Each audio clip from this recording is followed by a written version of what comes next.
Hello and welcome to the first 2008 Speaker Series of the Asian Diversity Network held here in Midland, Michigan.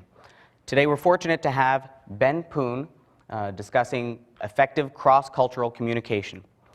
Before I start off, I wanted to thank everybody that's in this room for participating with the Asian Diversity Network. The Asian Diversity Network right now, we're crossing the 1,000 participant mark, which makes us the second largest diversity and inclusion network within Dow. I'm up here because I am fortunate to take on a co-chair role within the Asian Diversity Network within Dow with Linda Zhang. Today, Kelvin Mack and Hissam Mercedes were kind enough to facilitate this talk of effective cross-cultural communication with Ben Poon. What the agenda for the day will be is that Ben will be discussing roughly a 40-minute presentation. We will then have a 5, 10, 15-minute Q&A session where we'll have two individuals working the aisles to pass microphones back and forth. So please put up your hand and the microphone will be passed to you. I'd now like to introduce Pat Dawson, who's the president of Polyurethanes within Dow and also the management sponsor for the Asian Diversity Network. Pat?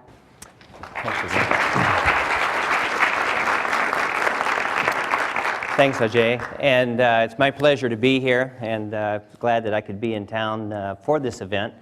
As Ajay was saying, this is a part of the mission of ADN is to bring speakers in to discuss issues like cross-cultural communication, which Ben will be discussing. And there's always something to learn. Ben and I, by the way, in introducing Ben, I first met Ben Poon in 1996 when I went to Hong Kong to be the commercial director for specialty chemicals. Before that, though, Ben started in 1987 with Dow in our controllers group and started out in accounting. And from accounting, he moved into commercial roles for Dow and was involved as our product market manager in Asia Pacific for polyglycols and the Quat business in the 96 to 1998 timeframe. We then moved Ben to Midland in 1999 to be the North American polyglycols marketing manager here in North America, where he stayed until about 2003 when he returned to Hong Kong, to Asia, to be our commercial director in performance chemicals. And then Ben's current role is he's the commercial vice president for MEG Global, which we've been hearing more and more about, and they've been making great contributions to the company, both from an earnings standpoint and from a diversity standpoint. So, you know, Ben, in many respects, I consider Ben as a teacher to me in educating me a lot. When I went to Hong Kong in '96, I learned a lot about the Asian culture. And of course, the first thing you learn about Asian culture is it's very diverse. Even within China, you have many different unique aspects of the Chinese culture within China, not to mention across all of Asia, and certainly even in India, where we have a lot of diversity as well. So without further ado, I'll let Ben come on up and continue the education here about cross-cultural communication. So Ben, great to see you. Okay, thank you, Pat. Thank you, Pat. So when Pat say I'm his teacher, I have to elaborate, maybe I'm his younger teacher. I will say, good morning, ni hao, konnichiwa, kamsahamnida. Okay, annyeonghaseyo. So you can see that now today, why there's a lot of people, because at the beginning when we want to arrange this informal session, I expect only like maybe 20 people to come just to share. But at the end of the day, the people, let me see here. You'll be surprised that there are 197 people who sign up, okay?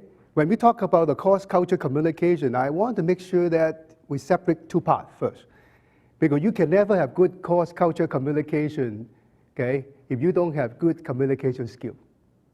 This is first, because we say cross-cultural communications is effective communication plus.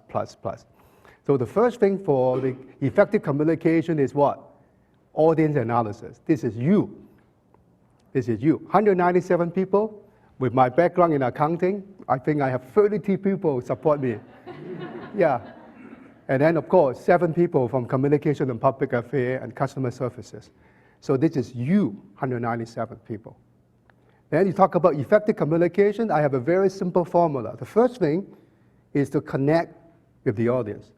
I think I start to connect with you already. Okay, to connect with the audience. The second one is discover the interest of the audience. When I did my audience analysis yesterday night up to 4 a.m., which actually is only 4 p.m. Asia time. So I try to look at what you expect from this cross-culture communication. Why I say effective? Because I don't want to make it efficient. Why? Because a lot of American mindset is efficient. What is efficient? What is an efficient dinner? Efficient dinner starts at 5:30. Effective dinner will end at 11:30. Now, so the second thing is to discover the interest of the audience in order to have effective communication. The third one, you have to be a bit creative. You have to invent the message. Why I use the word invent? You have to invent the message so as to create a chemical reaction. We are the chemical company. Huh? If I don't create a chemical reaction with you, with my message, why you spend the time, you listen to me, you can read the book. So the message must be invent that have some connectivity to you. And the last one, that's why we have a Q&A session, is to apply to individual need. So please ask the question. So this is effective communication. We say connect, discover, invent, and apply. It's very simple. Then in effective communication, I just give you the graph. That's sometimes a lot of people communicate in three ways, 1, 2, or 3. You start upbeat, but gradually go downhill. Or a lot of the Asians, sometimes if they don't have professional communication skill, it takes half an hour for them to warm up. Then it's too late because you only have 15 minutes. Especially the Americans say the elevator speech. You don't have an elevator, go 30 minutes up. So you say, hey, you want to start low and go up? No, you have no time. So what is effective communication in a graphic form? It's like this. This is effective communication. You have the intensity, you have the key message you want to deliver. That connect, discover, invent, and apply. But that is not the end of my presentation, because this is the beginning of the presentation. Effective communication first. Then what is effective cross-cultural communication? It's effective communication plus, and plus. So today I'm going to talk about the plus, and plus. But you cannot do that without the skill of effective communication. Otherwise, you just go all the way to learn cross-cultural communication. Without learning the communication skill, it's not going to work. Then a test. Are you a Westerner or Asian? Okay, are you a Westerner or Asian? I'm going to have 3 items. You choose 2. Don't ask me why. A banana, a panda, ping pong, or the monkey. You choose 2 in your mind. You can choose banana with the panda, banana with the monkey, monkey with the panda.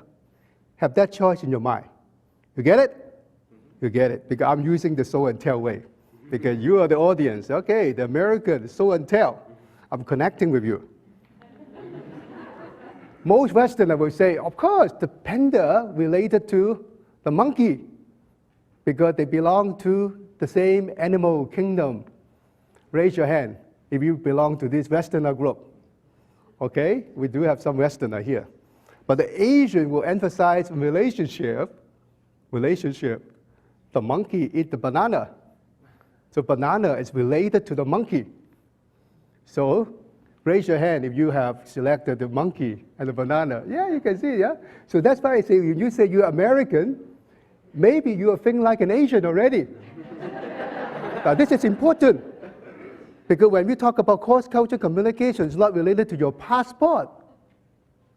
It's how you think. You may be thinking like an Asian already.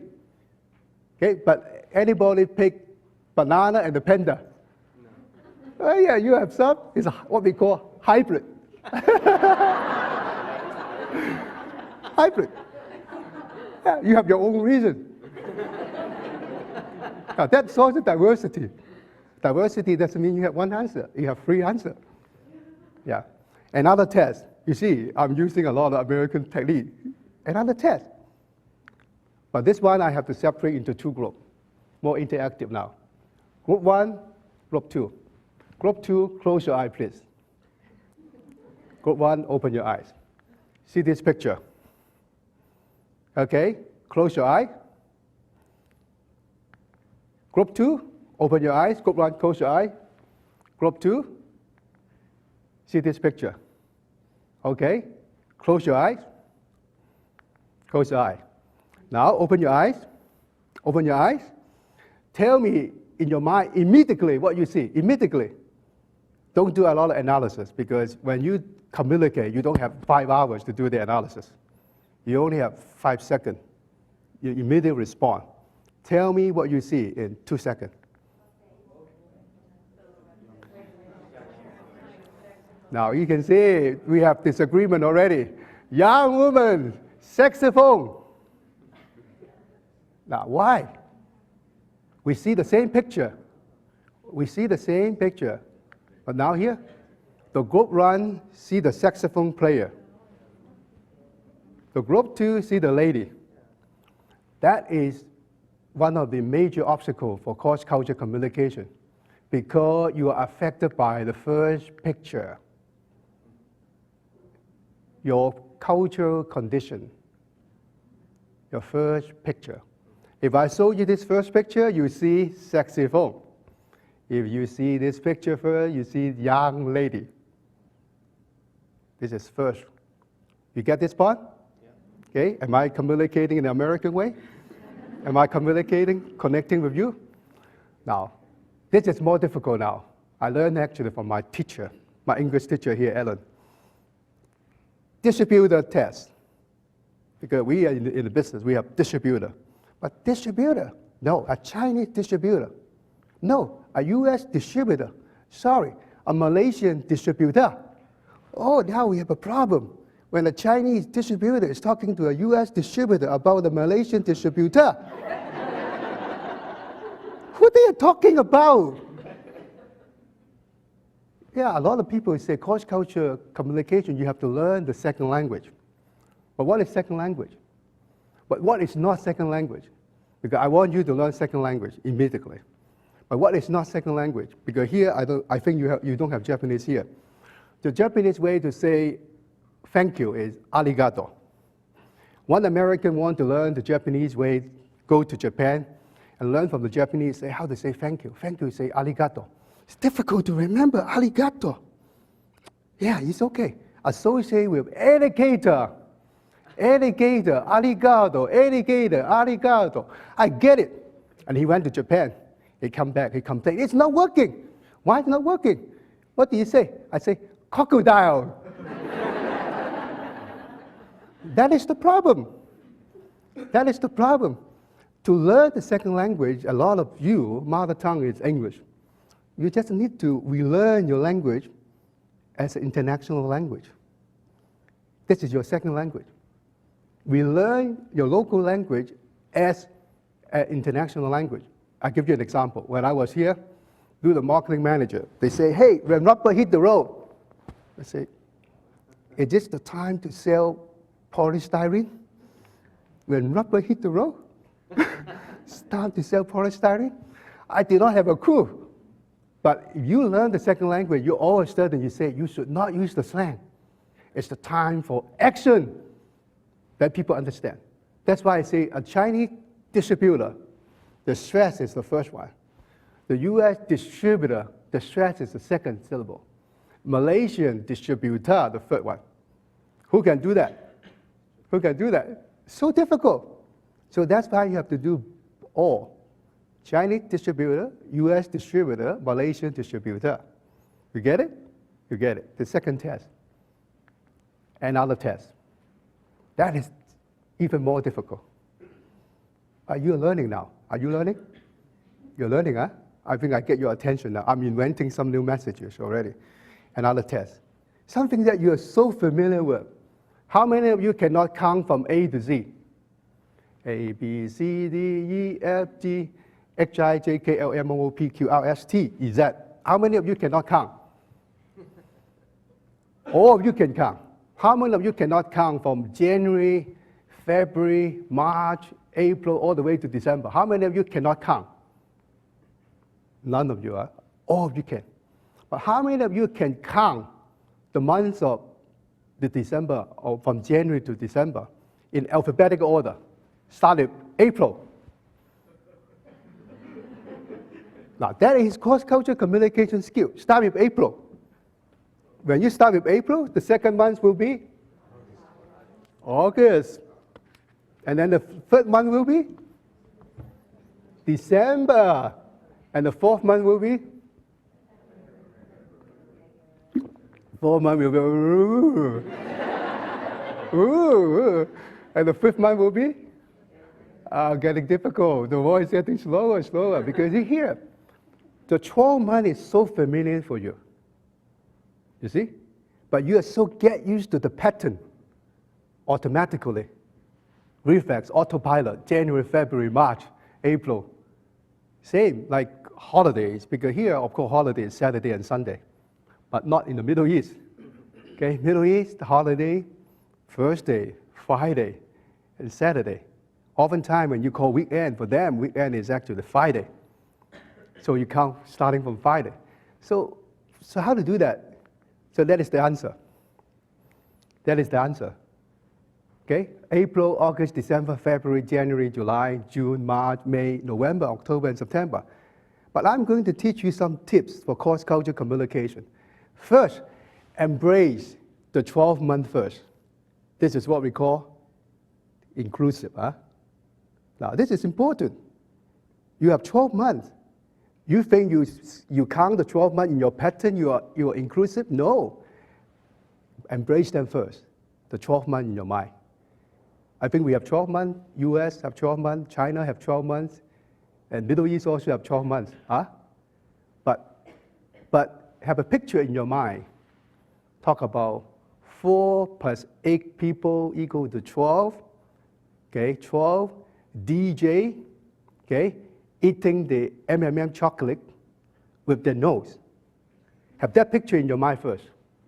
I'm now teaching you the Chinese skill of holistic picture, because Chinese, everything is a picture. So this one, think about 4 and 8 people queuing up, that means 12, okay, eating, a DJ disc jockey, a fat DJ, fat DJ, eating the chocolate, M&M chocolate, with the nose. Get that picture. Get that picture. Then you get the answer. 4 plus 6, April, August, December, February, okay, VJ, January, and July before June. Now this is the most difficult. Difficult for you to say, how can you get July before June? Why not? July and June. And then what? March and May, November, October and September. I have a pattern about this. But this is how you think, cross-culture. You embrace 12 months first. Okay, I say what? You connect, you discover, you invent.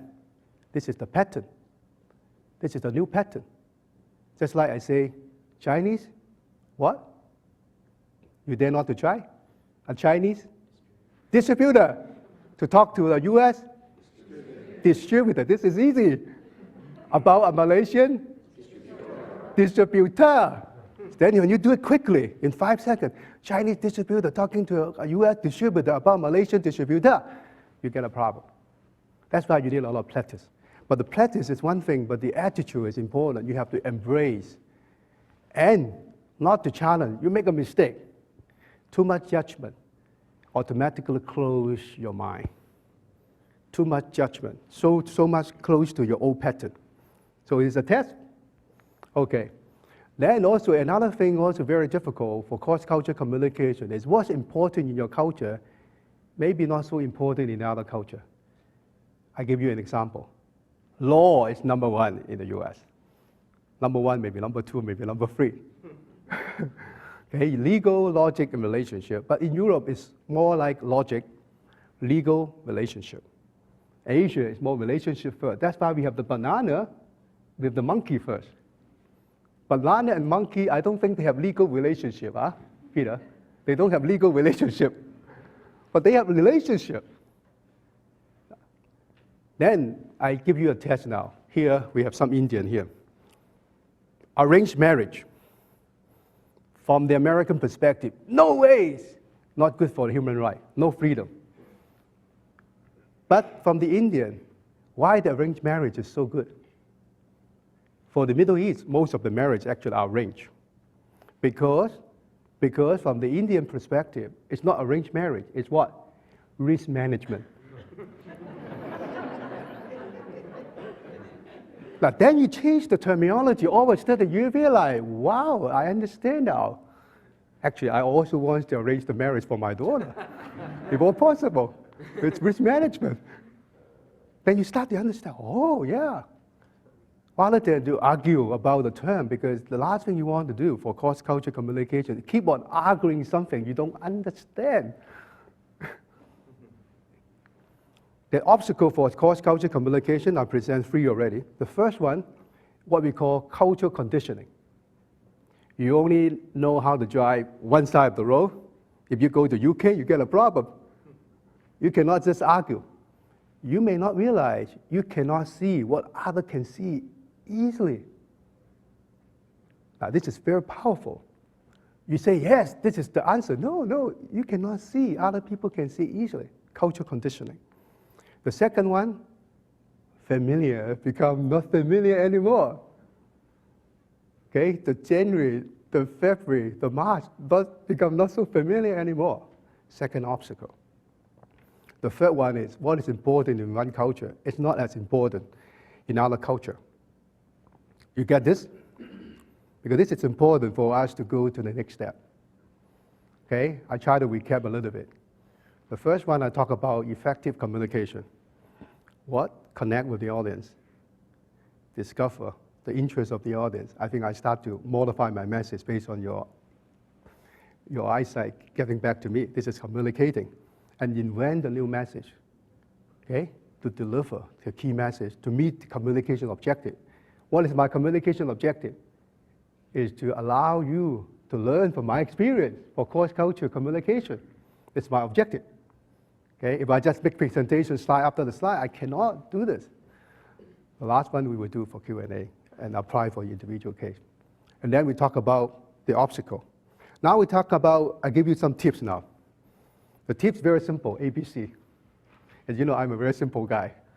Okay? A, B, and C. But before you talk about A, B, C, when you communicate cross-culture, there's something that you really need to know. I think especially the American. American very reactive. I want you not to be that reactive. Because, why? You have the stimulant, you have the response.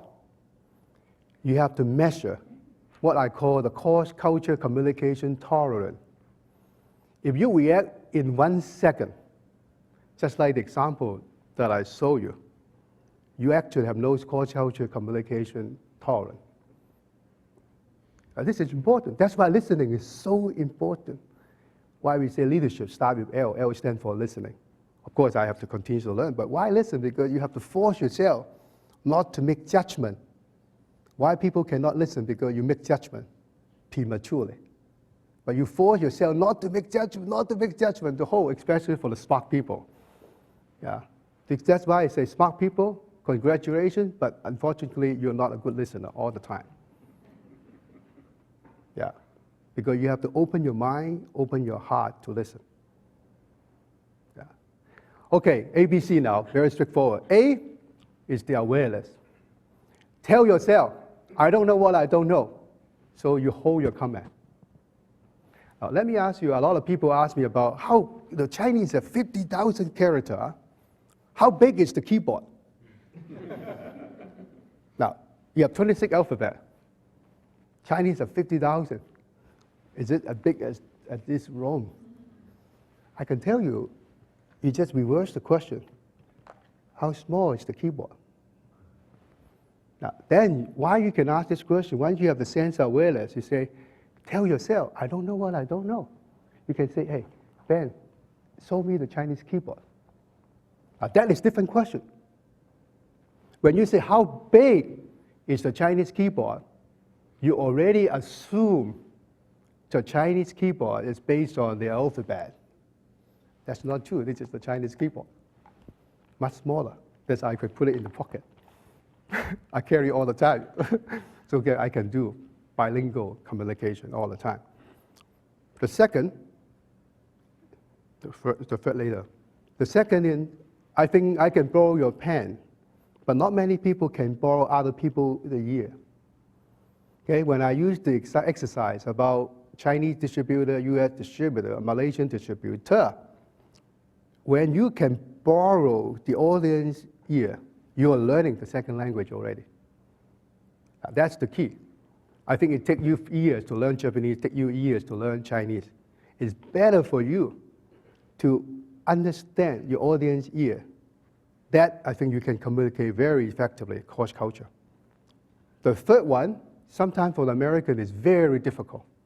You communicate to an eye, not just communicate to agree. You cannot agree. Just like I say, arranged marriage. Maybe you can never agree, but you can ally. Because if you agree, that means you have overlapped too much, which cannot be done. But if you ally, what you call it just to have the touching point, to move things forward, then it's doable. It's also very straightforward, A, B, and C. Now, this is more difficult now. We talk about all the verbal communication. But as we know, most of the communication are what? Non-verbal. Most. But this is the part that Americans are not good. Okay? You tend to agree. Americans love to talk. Okay? Because just like my daughter, I know. So even first grade, talk all the time, show and tell. But you may not know a lot of the other culture, silent is the most important and powerful communication. Let's do a test. Maybe Kelvin, 1 minute. I look at you without a word, and I'm communicating with you.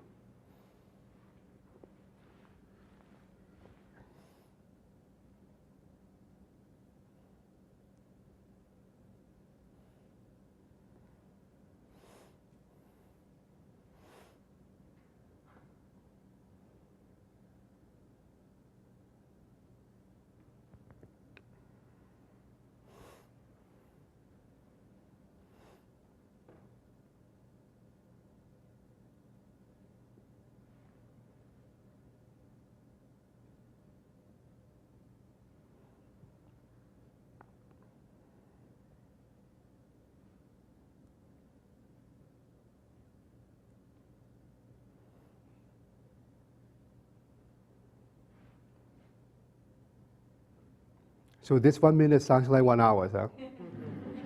Okay? Feel like 1 hour. Now then you can see it's so powerful. So how can you communicate you are sincere? Can you say, I am really sincere, you know? No. Sometimes sincerity, honesty, you have to communicate with silence. You agree? Yeah, this is important. Silence is important and powerful. The second one is nothing can substitute real experience, because we talk about a lot of cross-culture experience. How many of you ever visit Asia? We talk about Asia diversity. Some of you do, huh? Because nothing can substitute real experience. So if you really have to learn the cross-culture communication, you have to be there to learn, because seeing is believing.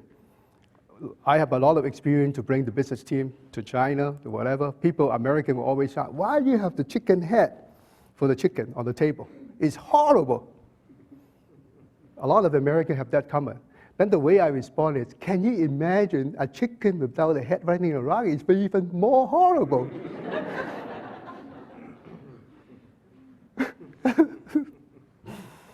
Yeah, because Chinese want to present the chicken with the chicken head just to let you know it's not a frozen chicken.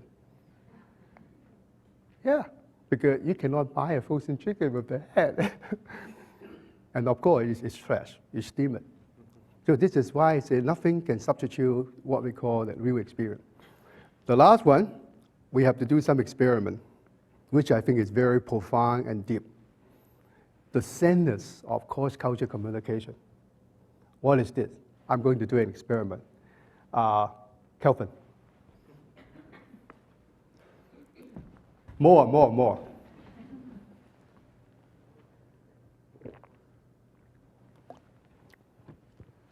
I want you to observe and reflect how it related to communication, especially the cross-cultural communication. Now, stop. Now you see the bubble? How about now? Can you communicate to the people outside the room that you have seen the bubble? Without the video. Now that is the key. Of course, now you have the video. You say, hey, I showed you the video. So that's why I say for cross-cultural communication, why I say the centers of cross-culture, a lot of the Western thinking is external. You observe. A lot of Asian thinking is internal. You internalize, just like the bubble. The bubble appears only for 5 seconds. You see the bubble, only 5 seconds, and it disappears. So that's why when you really learn how to do cross-cultural communication for something very serious, you must have a very high sense of respect. Because you don't know. You cannot see the bubble. Because the bubbles appear 5 seconds. All of us have that real experience of the bubble. Believe we have bubble here. But we could not communicate with those people who have not seen the bubble. You know what I mean? So that's the reason when you talk about very serious cross-cultural communication related to decision making, something very important, then the way you communicate have to be very profound. You touch on the what, you touch on the how, and you touch on the who as well. Yeah. And now I say this is the maybe, why I use the word maybe effective cross-cultural communication, a graph, before we go to the Q&A. When we say the cross-cultural communication, you have to have what we call the culture-sensitive silence. You have to plan for it. You have to plan for the culture-sensitive silence, rather than focusing on your 4 or 5 messages. It's effective communication, but may not be effective cross-cultural communication because you don't pay attention for the culture-sensitive, silence. Now it's the time for Q&A, and after that, I will use your Q&A to summarize it into a song. Okay, now it's Q&A time.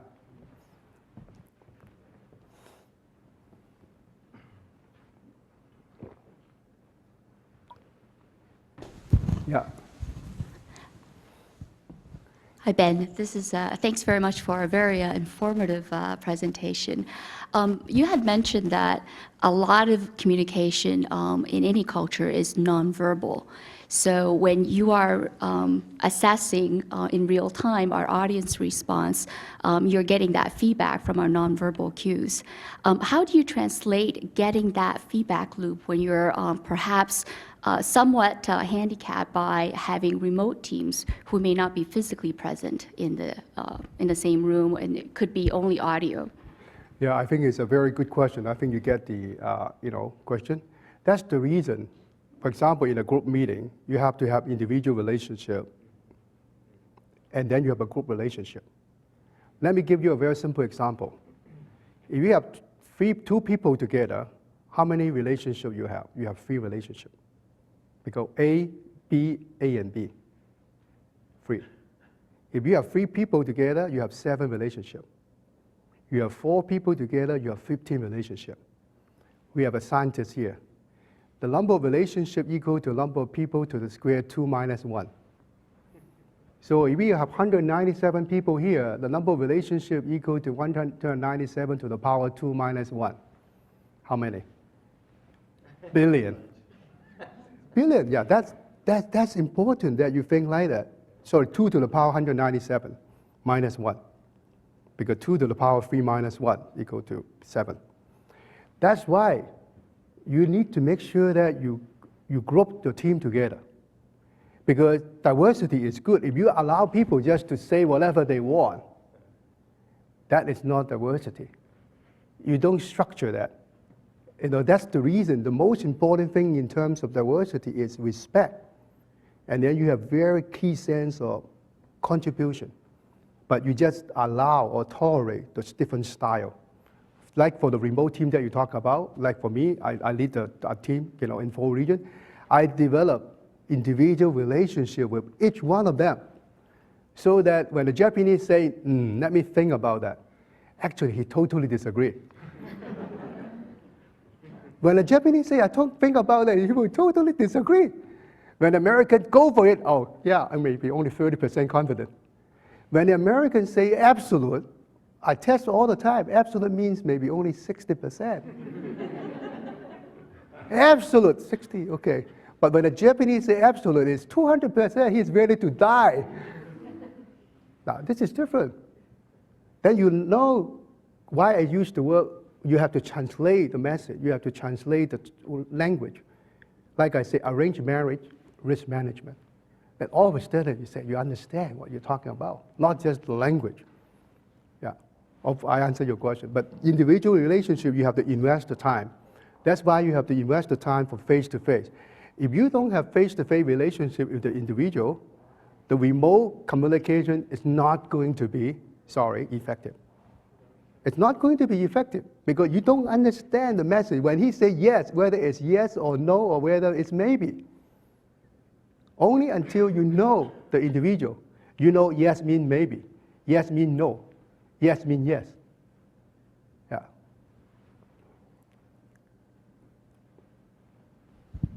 Hi, Ben, and thanks for the presentation. I learned a lot from you. And I noticed that in your presentation, you have used a lot of examples on how Westerners, try to understand the Eastern culture or Asian culture. But can you try to use one of your example on how you try to understand from Asian point of view, how to understand better about the Westerners? Yeah, I'm doing both, but I can demonstrate one. Why I use the word show and tell. You come from China, huh? I use show and tell because for you, as an Asian, you want to impress the Americans or you want to impress the Westerner in 1 minute. You want to let them know, for example, my name. Why my name is Ben? Because I don't want to call myself Peter. Because Poon is pronounced as Pan in China. Because I don't want to be Peter Pan. Yeah. And I also invent my name as Ben instead of Stephen, because I don't want to create my name as S. Poon. I don't want to be a spoon. This is a skill you have to learn. Why I call substance and style. In Asia, you are so focusing on substance. 99% you get it right. Your mom will say, no, you stay at 1%, you haven't done it. You get 100%, you get GPA close to 3.97. You go to the best school, you study PhD, but you don't know how to present yourself. That's the problem, because you don't focus the time to spend to delivering the style. Because I say the way Asian communicate, 30 minutes to warm up, but you only have 5 minutes. Then how can you communicate in 5 minutes effectively? Yeah, that's how we say you have to learn. I think for your assignment coming over here, you have to learn the show and tell. Okay, this is a show and tell. I think now you know my name is Ben, huh? Okay. Yeah. Got a question here. Ben, it's related to the first question and answer. It is good to have face-to-face, to have those times, but in today's Dow world, it seems that there's less opportunity to have face-to-face time, particularly across the big geographies. Another challenge is in Western and Asian is the time difference. So there's also little time for actual voice communications or telephone calls across culture. So a lot of it is done by email. Can you give some tips to make email more effective, how we can develop that relationship where we don't get the FaceTime and we don't get necessarily the voice time to develop a relationship with someone? Yeah, Gary, very good question. Gary and I worked together in Asia before. I think it's a very good question. But let me ask you back a question. How many times you need to create one email in the US? 5 seconds? 10? 1 minute? But in Kuwait, sometimes some of the colleagues spend 1 day to compile one email. Okay, in Asia also, some people spend 1 hour to compile one email. So that's why you look at, when you receive certain email from different culture, sometimes when I receive the email in Asia, I spend 15 to 20 minutes to read the email 4 or 5 times before you call the individual. Because typical, the Asian will already put most of the information in the email already. To synchronize it holistically, the pros and cons, the recommendation, that is the action. Okay, but Westerners say, go for it. Okay, what is the message? So that's the reason why I say that the art is here. I think the Asia Diversity Network is yin and yang, not yin or yang. The way to effectively communicate now in this environment is voicemail and email effectively. So when you send email, I think, to go to the group, I agree face-to-face may be difficult. But one-on-one email is doable. Huh? Okay, this is my practice. I always ask myself why I have to send the email to 200 people if I'm not making one announcement. I send email to one individual. That's why when I had my assignment in the US, one of my big cultural shock, really, maybe today I still cannot handle it, is the voicemail. How can Americans forward my voice message to others? Voice message to me is almost like my love message to my wife. It's so personal. How can you say, hey, this is the message from Ben, I want to forward that to you, blah, blah, blah, blah. So personal. It's so confidential. But of course, I know the American way, focusing on efficient. Now, it's such an efficient-driven society. You don't want to touch, but you forget it's not efficient anymore because you spend almost 1 hour just to listen, and then you have to drop down the message. So that's what I would do. Always send one-on-one email. Then you are really communicating. Because when you send the email to 2 or 3 people, you are almost like broadcasting or presenting, not really connecting. As I said, connecting, to connect, and then you cannot discover, you cannot use a special language to that individual. Because when you communicate with 2, you have to use the language that both of them can understand. It's what I call the depreciation of the messages. You depreciate. But one-on-one, you can communicate in more precise way. Yeah. Okay? I too enjoyed your presentation and think that's the first time they've ever had bubbles in this conference room. Hopefully not the last. The question I have is related to you having a senior position as an Asian in a joint venture between a Middle Eastern and an American, a Middle Eastern company and an American company. And I was curious what unique situations you found yourself in that role from a communication standpoint with those cultures. I would say, summarize it, difficult, and very difficult. That's why I say I'm not a doctor, I'm not an expert for cross-cultural communication, but I suffer enough that I can share. Because cross-cultural communication is so difficult. When even using my daughter as an example, she studied in Adams School here when she was here. She just used the middle finger to point to the homework. You see, middle finger, the big problem here. But for her, she did not understand one thing. So when you are communicating, like for me as a Chinese, I visit Pakistan, India, Kuwaiti, Saudi, American, you talk about something you cannot talk. something you just cannot talk. You just need to aware. That's why I was focused on the alignment, not agreement. Because we are not going to convince them, to change the religions, whatever. No. But whenever you touch on certain issue, investment or people, you have to be very subjective, because making decisions is very subjective. Have to be subjective, even you based on objective data. The most difficult part is people related. The most difficult part. The business is easier. Like the common language of business is what? Making money. If you make money, yeah, I think everybody will be happy, the dollar side. But when you talk about the people development, how to develop the individual in different culture is so different. And in a JV environment, even more difficult, because there's a lot of what we call the JV power dynamics. What is JV power dynamic? Yes and yes equal to yes. Okay? Yes and no equal to no. No and yes equal to no. So if you have 50% of the world, you have to veto, say no. So that's why for us to do cross-cultural communication in the JV environment, in order for us to reach decision, we have to convince yes and yes. Then final is yes. So that's why later I will have a song. I say, how you do that?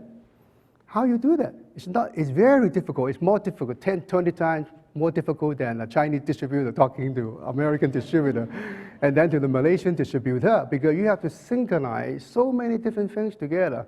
And something so important, West interest, related, because talking about you making decisions related to people, related to the investment. Yeah.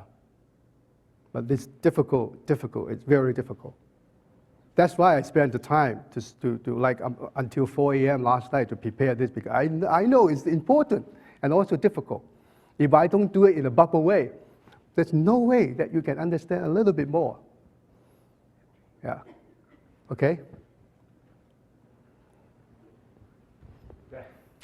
Thanks, Ben. I have a question about mentoring relationships. The next Manufacturing and Engineering Propelled Excel event will be held in Shanghai in April, and more experienced employees will be mentoring down new hires from around the globe. The coaches are also from around the globe. So when you're in a mentoring relationship with others from many different cultures, how do the dynamics change in that area? What are some tips you have and experiences you might have? Thanks.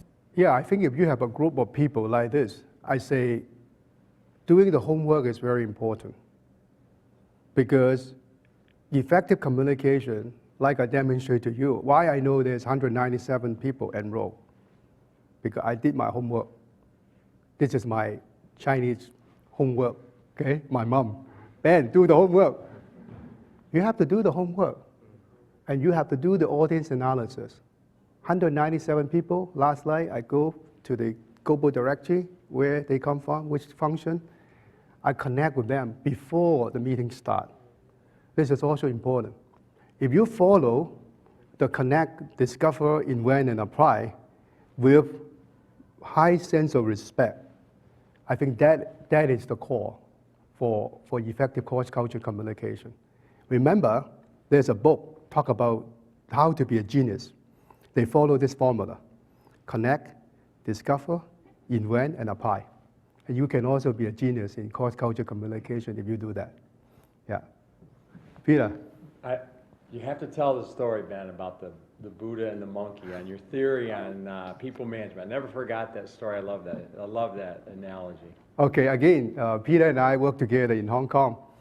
That's related to the Buddha, the hen. The Monkey King, not monkey, Monkey King. Monkey King, you know Monkey King? Okay, Monkey King is actually full of talent. He can do anything in the world. A lot of toolbox, a lot of skill.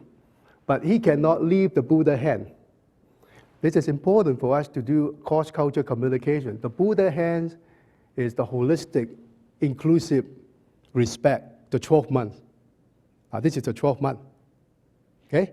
And then the 12 month, you can put it into different sequence. This is the monkey capability.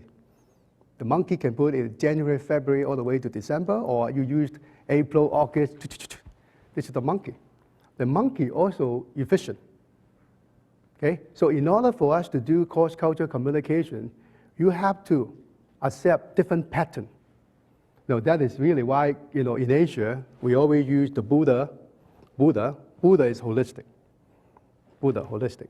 No matter how hard the monkey wants to go, and he cannot get out of what? The Buddha's hand. Because just like the 12 months, no matter how smart we are, we only have 12 months.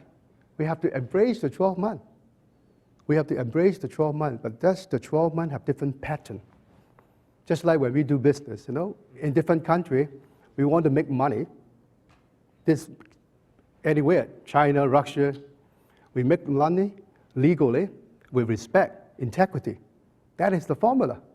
But how to do it is through the people with different pattern. Different pattern. Yeah. I will send the gift to you with the Buddha with the Monkey King. Yeah. Okay, I think we get most of the question, huh? Now I know 2 more minutes. We can get 2 more questions. Any more question? If not, okay, as I said, I create a song for you. Because this is also very important to have a message that you can remember when you go back.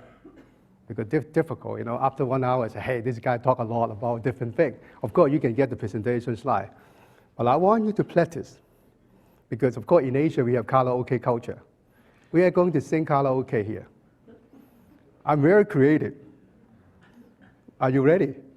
Not so, I know, not so. But this is what I call the number song. 1 to 10, everybody know how to count.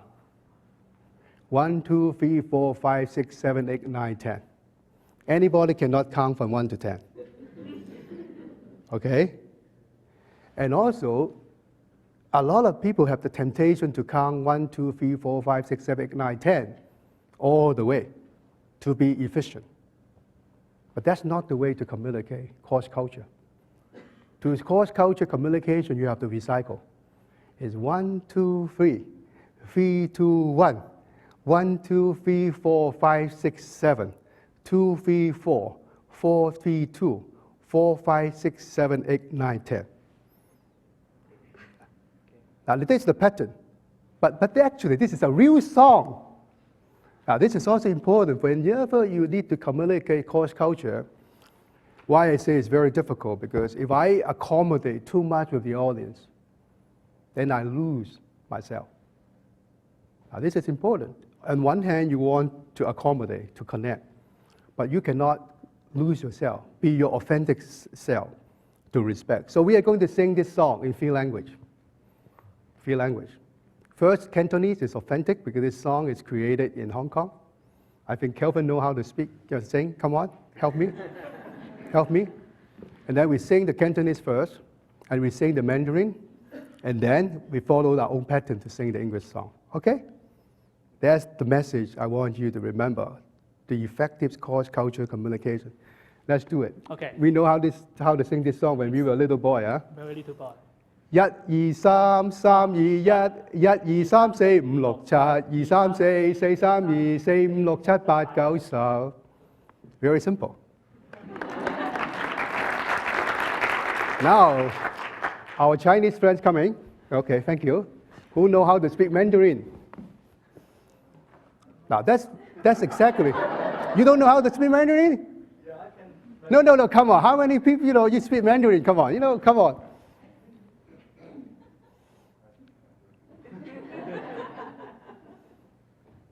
Do I need to teach you how to say that in Mandarin? You start. Okay, Mandarin from 1 to 10. Okay, Cantonese I say 1 2 3 4 5 6 7 8 9 10. Mandarin is 1 2 3 4 5 6 7 8 9 10. Okay. It's very simple. Yeah. Let me say 1 2 3 3 2 1 1 2 3 4 5 6 7 2 3 4 4 3 2 4 5 6 7 8 9 10. I got it. Thank you. It's very important for cross-cultural communication. You have to learn by what? Doing. We cannot say, hey, there's a theory, cross-cultural communication. No. You have to learn by doing. Now it's our turn. Okay, I will be conductor. 1, 2, 3, 3, 2, 1. 1, 2, 3, 4, 5, 6, 7. 2, 3, 4, 4, 3, 2, 4, 5, 6, 7, 8, 9, 10. Thank you.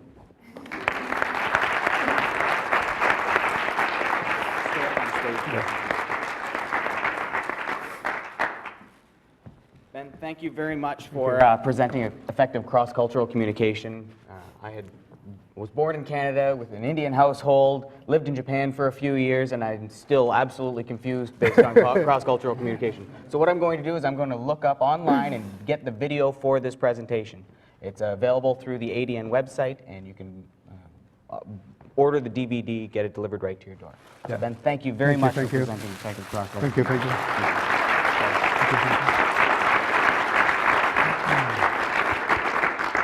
Yeah, I just want to say thanks to Ben, and thanks to all of you for coming and opening your minds up to learning.